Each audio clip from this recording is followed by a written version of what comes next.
are going to start with chapter number 4, food how raiders. So student, इस chapter में हम food की journey के about पढ़ेंगे. So let's start with the chapter. Existing information, we get food from plants and animals. ठीक है, तो हमें जो food है वो कहाँ से मिलता है? पौधों से और जानवरों से. There is a diversity in eating habits. We should take a balanced diet. हमें अपनी डाइट को एक बैलेंस रखना चाहिए, यानी हमें एक अच्छी डाइट लेनी चाहिए. ठीक है, इसके बाद है टाइप्स ऑफ ऑर्गेन्स. इस चैप्टर में हम क्या पढ़ेंगे? फूड फ्रॉम प्लांट्स, फूड जो हमें पौधों से मिलता है. द जर्नी ऑफ फूड, तो फूड की जर्नी कहाँ से शुरू हुई और कैसे हमें फूड प्राप्त होता है. In the past the farming work was physical और using handmade equipments due to which the work took a long time to complete. ठीक है, तो पास्ट टाइम में जो किसान लोग हुआ करते थे वो बहुत मेहनत करते थे. उनके पास हाथ से बने हुए उपकरण हुआ करते थे जिनकी मदद से वो अपने खेतों में काम करते थे और लंबे समय तक खेतों में काम करने के बाद ही उन्हें कुछ सफलता मिलती थी. They could grow only one crop a year. However, in modern days, farmers are able to grow around two to three crops a year.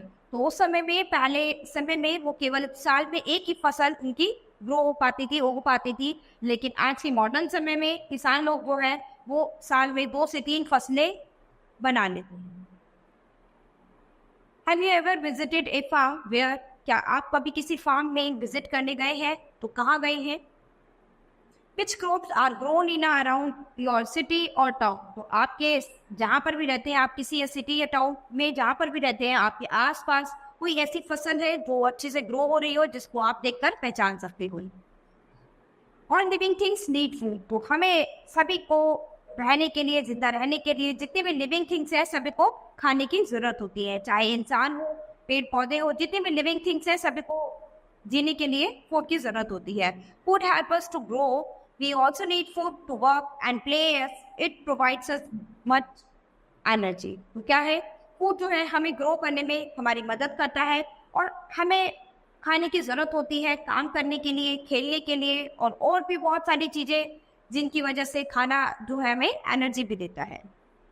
If we don't eat will fall ill and may eventually die. यदि आप नहीं खाते हो, कुछ नहीं खाते हो, भोजन नहीं करते हो, तो आप क्या हो जाओगे? बहुत ही जल्दी बीमार पड़ जाओगे और धीरे धीरे ये आपकी मृत्यु भी हो सकती है. We get food from both animals and plant. तो हमें खाना जो है वो दोनों से मिलता है, एनिमल से भी और प्लांट से भी. We get milk egg meat etcetera from animals. तो हमें एनिमल से हमें क्या क्या मिलता है? हमें दूध, अंडे, मीट, ये सभी एनिमल से मिलता है.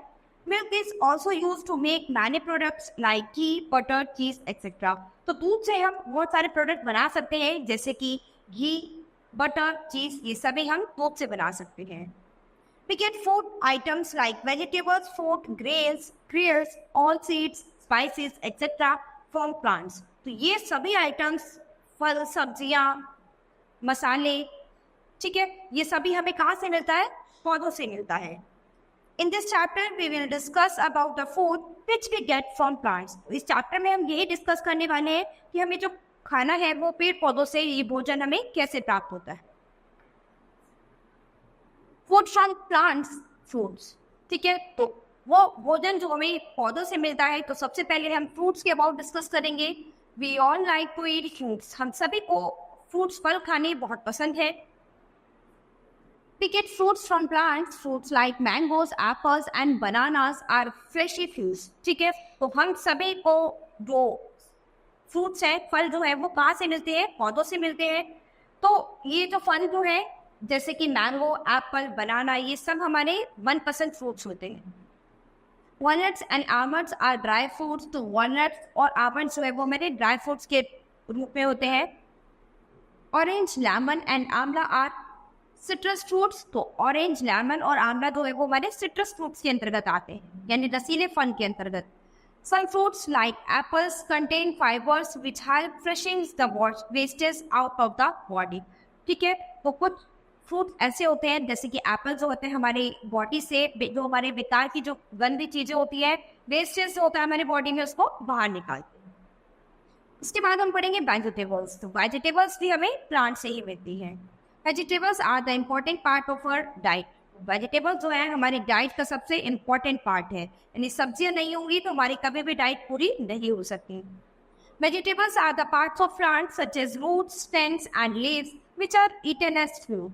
ठीक है, तो ये जो सब्जियां हैं ये हमारे पौधों का वो पार्ट्स है, कुछ हमें रूट से मिलती है, कुछ हमें पेड़ों से मिलती है, कुछ हमें उनकी पत्तियों से मिलती है, तो अलग अलग तरह से हमें पेड़ पौधों से ये खाना मिलता रहता है।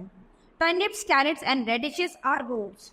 ठीक है, तो टर्निप, कैरेट और रेडिशेस ये हमेशा कहाँ पर ग्रो होती है? ये पेड़ों की जड़ों में ग्रो होती है। ठीक है, तो आपने देखा होगा शलगम, मूली, गाजर ये हमेशा कहाँ होती है? पेड़ों की जड़ों में होती है। ये पेड़ की जड़ों में, पृथ्वी की सतह के अंदर जड़ों के साथ होती है। Onion, ginger, potatoes are underground stems. ठीक है, ओनियन, जिंजर, पोटैटोज ये हमारे कहाँ होते हैं? जमीन की सतह के अंदर नीचे एकदम जमीन में गड़े हुए में मिलते हैं। वेजिटेबल्स लाइक स्पिनच, बथुआ, मेथी, कैबेज आर लीव्स। तो ये पत्तियों के रूप में मिलते हैं हमें, बथुआ, मेथी, गोभी ये सभी हमें पेड़ पौधों की पत्तियों के रूप में प्राप्त होते हैं। Some vegetables like cauliflower are flowers. ठीक है, तो कुछ सब्जी जैसे कि कॉलीफ्लावर यानी फूल गोभी जो है वो हमारा क्या है? फूल है। We should eat fresh and green vegetables. हमें हमेशा फ्रेश, ताजी और हरी सब्जियां ही खानी चाहिए। They are good for our health. ये हमारी हेल्थ के लिए बहुत अच्छी होती है। Vegetables can be eaten raw और कुक्ड।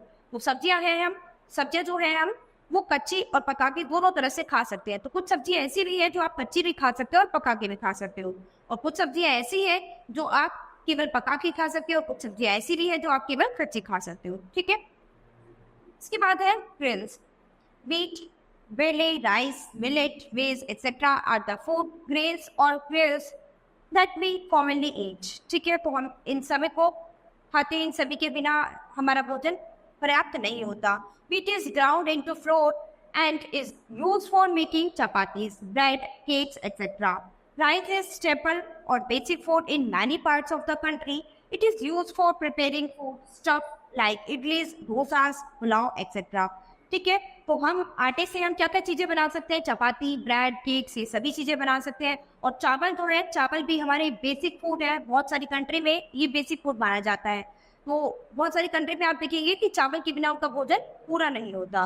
तो चावल से हम और क्या क्या चीजें बना सकते हैं? हम चावल के स्टफ से हम इडली बना सकते हैं, डोसा बना सकते हैं, पुलाव बना सकते हैं। बहुत सारी चीजें हम चावल से तैयार कर सकते हैं। आप देख सकते हैं बीट की फसल ऐसे होती है, बेली की इस तरह से होती है, मिलेट की इस तरह से, मेज की ऐसे और राइस की इस तरह से। ये फसल आप देख सकते हैं किस तरह से ग्रो होती है। इसके बाद है पल्सेस यानी दालें। तो pulses are plant seeds that we eat. Pulses are necessary for our body to grow because they contain proteins. तो क्या है? दालें हमारे बॉडी में ग्रो के लिए हमें बहुत ज़रूरत होती है दालों की, कि ये हमारी बॉडी को प्रोटीन देती हैं। तो दालों से हमें प्रोटीन मिलता है, इसलिए ये हमारे लिए बहुत ज़्यादा ज़रूरी होती है। Dals, peas, grams etcetera are pulses. तो ये सभी क्या है? हमारी पल्सेस है। Pulses are also known as lentils. इसके बाद हम देखते हैं ऑयल सीड्स, यानी भोजन बनाने के लिए जो ऑयल हम प्रयोग करते हैं, जिस तेल का प्रयोग करते हैं वो हमें कहाँ से और कैसे प्राप्त होते हैं? We use different kinds of oils by preparing our food. तो हम अलग अलग तरह के ऑयल को यूज करते हैं जब हम खाना तैयार करते हैं, बनाते हैं। Oil is extracted from special seeds called oil seeds. ठीक है, तो ये हमें कहाँ से मिलता है? ऑयल सीड से, यानी किसी भी बीजों से, हमें बीजों से तेल प्राप्त होता है।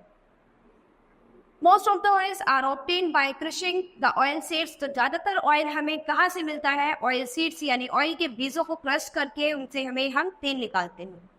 Coconut, mustard, sunflower, olive and soybean are some of the most common oil seeds. ठीक है, तो coconut, mustard, sunflower, olive, soybean ये सभी जो है ये कॉमन ऑयल सीड्स है जिनको हम इनके बीजों से प्राप्त करते हैं।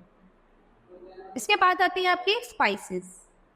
Spices are seeds, leaves, bark or roots of plants that have strong smell and taste. तो जो मसाले होते हैं ये हमें बीजों से भी, पत्तियों से भी और रूट से भी, पौधे की तीनों चीज़ों से हमें स्पाइसेस मिलते हैं। ये मसाले मिलते हैं जिनमें बहुत ही स्ट्रॉन्ग स्मेल, बहुत ही तेज खुशबू होती है, बहुत ही तेज इनका टेस्ट होता है। They add flavour and colour in our food. ठीक है, तो ये हमारे भोजन में क्या है? कलर और फ्लेवर दोनों डाल देते हैं। They also make our food tasty and help us to digest the food better. ठीक है। तो ये हमारे खाने को बहुत ज़्यादा टेस्टी स्वादिष्ट बना देते हैं और हमें हमारे खाने को डाइजेशन में हमें मदद करते हैं। क्लोव्स, लौंग, टर्मरिक, हल्दी, कोरिएंडर, धनिया, black pepper, Kali mirch, cinnamon, dalchini etcetera are the common spices we use in our daily life. तो ये जो स्पाइसेस है, ये मसाले जो है, ये हम अपने डेली लाइफ में इनका प्रयोग करते हैं। Now how divide your class into 2 groups. तो आप अपनी क्लास को 2 ग्रुप्स में डिवाइड कर देंगे। One group will talk about the kind of food that children should avoid eating too much and why. तो एक ग्रुप इस बात पे डिस्कस करेगा कि हम कुछ खाने की चीज़ें जो है हम अवॉइड करते हैं, हमें पसंद नहीं होती, तो वो क्यों अवॉइड करते हैं, इसका क्या कारण है, इसके बारे में आप डिस्कस करेंगे। And other group will describe about type of food necessary for good health. और जो दूसरा ग्रुप है वो इस टॉपिक पे डिस्कस करेगा कि जो खाना है हमारे गुड हेल्थ के लिए क्यों आवश्यक है। तो 2 अलग अलग टॉपिक पे 2 ग्रुप आपस में डिस्कस करेंगे। The journey of food, food की जर्नी के अबाउट हम इस चैप्टर में पढ़ेंगे। The journey of food starts in the farmers field. तो ये जो फूड की जर्नी है, खाने की जर्नी है, कहाँ से शुरुआत होती है इसकी, किसानों के खेत से। The farmer first prepares the soil for growing crops. वो जो किसान लोग होते हैं सबसे पहले वो क्या करते हैं, जमीन की सतह पर क्या है, फसल उगाते हैं। This process is called ploughing. और इसको क्या कहते हैं, इस प्रोसेस को हम जोतना कहते हैं, यानी ploughing. He plows the soil with the help of blocks and tractors। तो वो क्या करते हैं, वो जमीन की सतह को किससे जोतते हैं, बैलों की मदद से या फिर ट्रैक्टर की मदद से अपनी खेतों की जमीन को जोतते हैं। Then the soil is leveled to make the surface even। उसके बाद उस जमीन का जो लेवल है, सरफेस जो है वो एक लेवल में आ जाता है।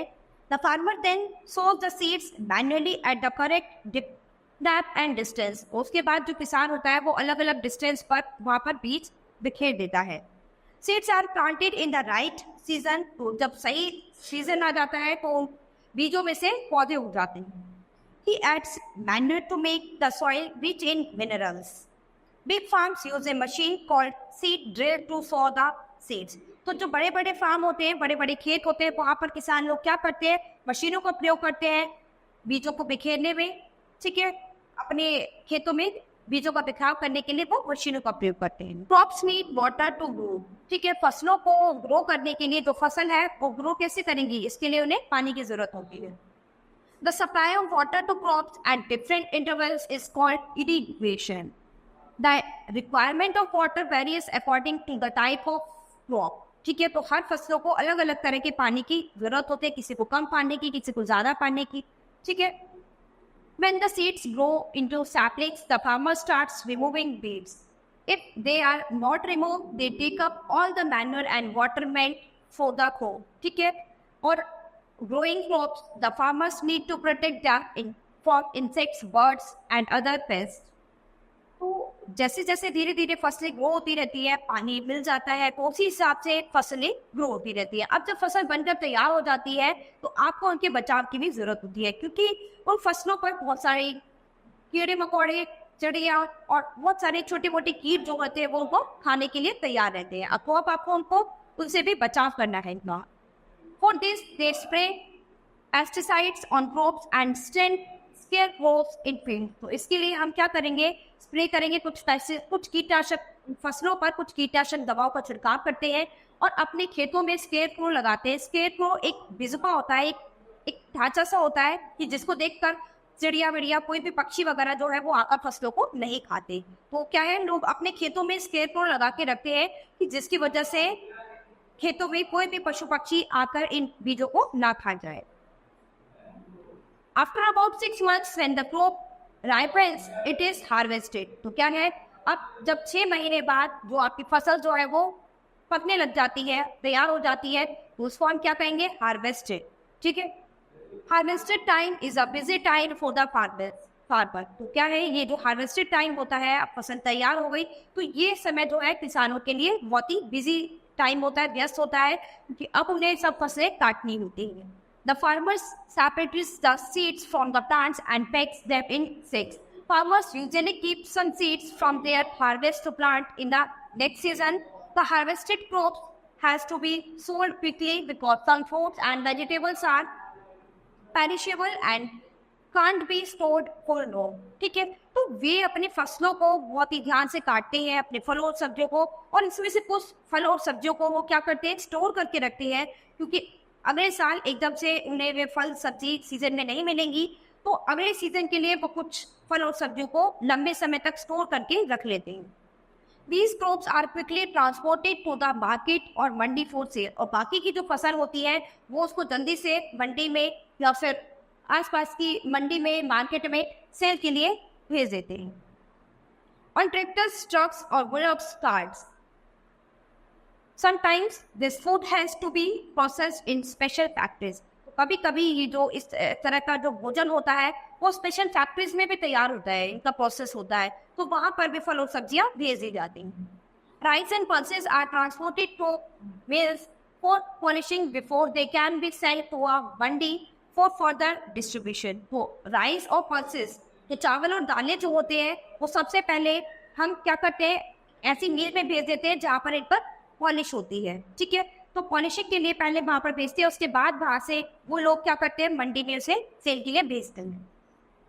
Sometimes company's brand name is also mentioned on the packet। तो कभी कभी हम देख सकते हैं कि कंपनी के जो ब्रांड नेम होता है वो भी आपको उनके पैकेट पर दिखाई देता है। तो चावल और दालें बनने के बाद जो स्पेशल क्वालिटी के होते हैं, तो वो अपना एक ब्रांड बना देते हैं कि इस ब्रांड की ये चीज़ है। ठीक है, तो अपना एक स्पेशल नाम दे देते हैं। तो आप देख सकते हैं यहाँ पर प्लोइंग एंड सीड ड्रिलिंग किस तरह से कर रहे हैं। उसके बाद क्या होता है, इरिगेशन, इसके बाद प्रोटेक्टिंग। तो ये स्केयर क्रो है, वो अपने लोग अपने खेतों में इस तरह से स्केयर क्रो बना देते हैं, एक पुतला बना देते हैं जिसको देखकर वहाँ पर खेतों में कोई भी पक्षी, कोई भी कीड़े मकोड़े ज़्यादातर नहीं आते हैं इसके डर की वजह से। इसके बाद टू द मार्केट, अब ये अपने सामान को लाद कर कहाँ ले जा रहे हैं, मार्केट। अब वहाँ पर क्या हो रही है, पैकिंग। उसके बाद क्या है, ये हार्वेस्ट। ठीक है, mandis have borders where the grains are protected from rats and moles who eat and destroy them. तो मंडी में भी, मंडी के जो बॉर्डर होते हैं वहाँ पर भी ये चीज़ें सेफ नहीं रहती, वहाँ पर भी चूहे होते हैं और बहुत सारे चूहे और जानवर होते हैं जो इनको खाने के लिए तैयार है। The sets of grain also need to be protected from moistures और they may spoil due to fungus. ठीक है, तो वहाँ पर इनसे भी बचाने की जरूरत होती है, और वहाँ पर अगर ऐसी जगह पर आपको इस भोजन को रखना चाहिए, अनाज को रखना चाहिए जहाँ पर कोई भी मॉइस्चर ना हो, ड्राई प्लेस हो, कि फंगस ना पड़ जाए। Grocers buy bags of grains and pulses in bulk and take them to their shop। इसके बाद वो ग्रोसर्स होते हैं, वो वहाँ से जो भी ग्राहक, जो आपके शॉपकीपर जहाँ से आप सामान खरीदते हैं, वो लोग क्या करते हैं, मंडी वगैरह में जाते हैं और वहाँ से इनके बने बनाए बैग्स या फिर बोरियां इकट्ठी खरीद के ले आते हैं। उसके बाद मार्केट से आप उन लोगों से ये सामान खरीदते हैं। Be the consumers buy these products from the local market. उसके बाद लोकल मार्केट से जो ग्राहक होते हैं वो उस सामान को खरीदते हैं। This products end up on dining tables as tasty food. इसके बाद ये जो प्रोडक्ट है ये बनकर तैयार करते हैं और ये आपकी डाइनिंग टेबल पर एक अच्छे भोजन के रूप में तैयार होकर आपके सामने आता है। तो यहाँ पर आप देख सकते हैं कि इस फूड की जर्नी क्या थी। सबसे पहले इनकी जर्नी कहाँ से स्टार्ट हुई, किसानों से, किसानों की खेतों से इनकी जर्नी स्टार्ट होती है। वहाँ से वो धीरे धीरे मेहनत करके इस फसल को उगाते हैं, फिर वहाँ से जब उनकी फसल तैयार हो जाती है वो मार्केट में, मंडी में देकर आते हैं। फिर वहाँ से वो लोग क्या करते हैं, उसको पैकेट करके अलग अलग पैकिंग में कर करके जो नॉर्मल ग्रोसर्स होते हैं उनको बेच देते हैं। ठीक है, तो वहाँ से अब लोकल मार्केट पे सामान पहुँच जाता है, वहाँ से हम लोग खरीदते हैं और फिर उसके बाद हम इसे तैयार करते हैं। तो इतना लंबा प्रोसेस है हमारे इस फूड का। तो जो सबसे पहले वैसे कहाँ से स्टार्ट होता है फार्मर्स के खेतों से। Check out wheat, rice, oil seeds are taken to factories and proceeds and packet neatly। ठीक है, आपको क्या करना है, कोई फैक्ट्रीज देखनी है, चाहे वो चावल की हो, चाहे गेहूं की हो, ऑयल सीड्स की, किसी भी फैक्ट्री को जाना है और वहाँ पर देखना है कि वो किस तरह से उन्हें कितने साफ तरीके से उनको पैकेट करते हैं। Find out the different brands of rice, wheat, cooking and pulses available in the market. इसके बाद आपको देखना है कि मार्केट में कितनी तरह की ब्रांड की चीज़ें आपके पास आपको मिल रही हैं, चावल, गेहूं और खाने वाले दालें, वो कितनी ब्रांड की आपको मिल रही है, किस किस ब्रांड की मिल रही है, सबके बारे में आपको अच्छे से जानना है। We also check the manufacturing dates and use best before written out packet food. तो उसके बाद आपको उनकी मैन्युफैक्चरिंग डेट देखनी है। जो भी पैकेट आप ले रहे हैं, चाहे दाल का, चावल का, किसी भी चीज़ का है, उस पैकेट पर आपको उनकी मैन्युफैक्चरिंग डेट देखनी है। उसके बाद हमें देखना है कि उसको आप कितने समय तक यूज़ कर सकते हैं। What would happen if these were not market on it? ठीक है, तो अब आपको मार्केट में जाकर इन सब चीज़ों को देखकर आपको कैसा लगा, क्या फील हुआ, इसके बारे में आप अपने नोटबुक पे लिखेंगे। ठीक है, तो स्टूडेंट यहाँ पर अपने अपने फूड के जर्नी के बारे में पढ़ा है, यानी फूड हमें कैसे प्रोटेक्ट करता है, फूड हमें कहाँ से और कैसे प्राप्त होता है। ठीक है, तो student, this chapter has finished. We'll start with the next chapter in the next class. Thank you.